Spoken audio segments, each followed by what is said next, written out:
श्री स्वामी समर्थ. नमस्कार स्वामी भक्तांनो. स्वामी भक्तांचे अनुभव या यूट्यूब चॅनलवर तुम्हा सर्वांचे मनापासून स्वागत आहे. तुमच्या सर्व चांगल्या इच्छा स्वामी पूर्ण करोत हीच त्यांच्या चरणी प्रार्थना. आज मी तुम्हाला मुंबईच्या दादांना आलेला स्वामी सेवेचा अनुभव त्यांच्या शब्दात सांगणार आहे. दादा म्हणतात, नमस्कार श्री स्वामी समर्थ. 1983 सालची घटना. कुठल्या तरी प्रवासाहून परत आल्यावर आजारी पडून 1 आठवडाभर मी घरीच होतो. पुढील 1-2 महिने तब्येतीची कुरकुर चालूच होती. त्यामुळे बरीच रजा वाढली. या काळात विरंगुळा म्हणून धार्मिक पुस्तके वाचून काढत होतो. त्याच सुमारास महाराष्ट्र टाइम्समध्ये सद्गुरू परमपूज्य मोरेदादांनी लिहिलेल्या श्री स्वामी समर्थ या चरित्र ग्रंथाची जाहिरात आली होती. तेव्हा हे पुस्तक आपण विकत घ्यावे असे ठरविले, पण नंतर मात्र त्याचा विसर पडला.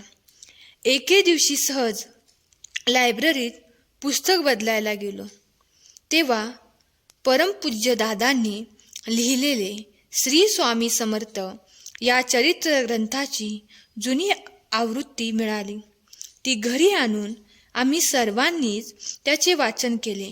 आमच्या नातेवाईकांनीही ते पुस्तक अतिशय आवडीने वाचले.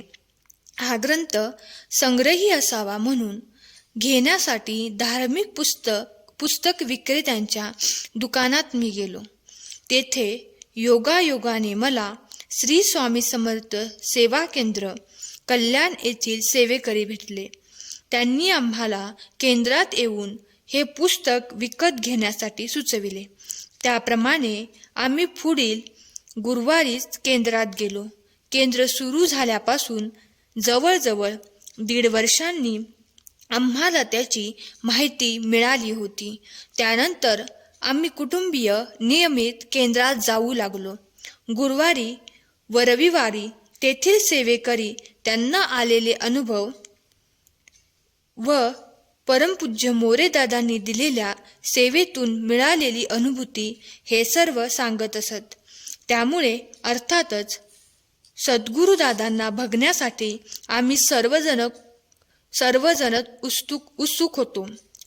योगायोगाने लवकरच आमच्या आयुष्यात हा सुदिन उगवला. परमपूज्य दादांचे हितगुज ऐकले व कृतार्थ झाल्यासारखे वाटले. 1983 पर्यंत आमच्याकडे शेगावच्या श्री गजानन महाराजांची सेवा होत होती. माझी आई व पत्नीही मनोभावे श्री गजानन महाराजांची सेवा करीत असे. त्यात मध्येच आता आम्ही स्वामी सेवेकडे वळलो होतो. त्यामुळे कधी कधी मनाची द्विधा अवस्था व्हायची, भीती वाटायची. गजानन महाराजांची सेवा बंद केल्याने आपल्यावर त्यांचा रोष तर होणार नाही ना. पण कुणास ठाऊक आम्हा सर्वांचेच मन आता श्री स्वामी समर्थ सेवेत रमू लागले. डोंबिवली येथे दरवर्षी श्री गजानन महाराजांचा माघ महिन्यात येणारी पुण्यतिथी उत्सव साजरा होत असतो. त्यावेळेस जो प्रसाद वाटला जातो त्यासाठी लागणाऱ्या भाकरी ह्या सेवेकऱ्यांकडे पीठ देऊन करून घेण्याचा प्रघात आहे. दरवर्षीप्रमाणे यावर्षी देखील आमच्याकडे आदल्या दिवशी पीठ आणून देण्यात आले. आम्ही सगळे संभ्रमात पडलो. नेमके त्याच दिवशी माझ्या आईला स्वप्न पडले. त्यात एका बाजूला श्री स्वामी समर्थ महाराज तर एका बाजूला श्री गजानन महाराज व म्हणाले, अशी गोंधळून जाऊ नकोस. तू तिकडे गेलीस माझी काहीच हरकत नाही, कारण मी शंकर असून येथे देखील माझा वास आहे. आम्ही एकच आहोत. त्या दिवसापासून आम्ही खऱ्या अर्थाने स्वामी सेवेत मनापासून रुजू झालो.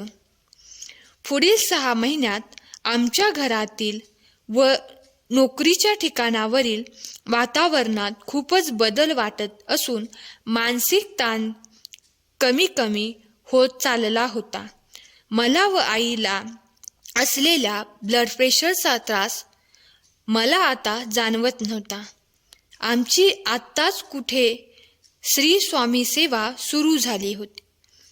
त्यामुळे आमचा अनुभव काही भव्य दिव्य नसला तरी एक गोष्ट नक्की की श्री स्वामी समर्थ सेवा हीच सर्वांना तारक आहे.